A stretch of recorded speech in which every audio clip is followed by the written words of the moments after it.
If you are planning to build your own home, selecting the right contractor is really important.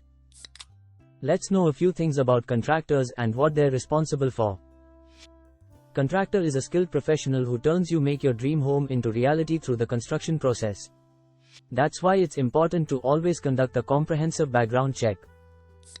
Take a look at their previous projects. This will give you an understanding of their skills and craftsmanship. Another important aspect is that they must possess a valid license for working.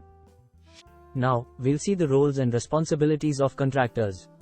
First, providing a 2D floor plan, 3D interior and elevation design. It's help figure out how everything fits together and visualize your dream home. Second, conducting soil testing to assess the land condition and design the foundation accordingly. Third, to work on foundation and structural design based on soil test report and floor plan. Fourth, creating a project schedule for the building and planning each day's work and deadlines. Fifth, select experienced workers and reliable dealers to ensure top-notch work according to the timeline. Sixth, monitoring expenses and handling payments of dealers and vendors efficiently. Seventh, verifying and guaranteeing the work's quality, ensuring works aligns with planned timelines and using the highest quality materials. Eighth, ensuring safety measures and maintaining a clean and secure site.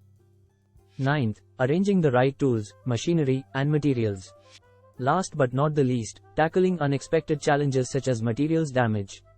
Ensuring the welfare of workers through medical insurance.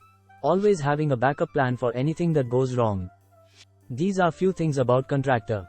If you have any questions or need further guidance, feel free to leave them in the comments below. Don't forget to like this video and subscribe to our channel for more valuable content on construction and home improvement. Until next time, happy building. Nandri, thank you for watching.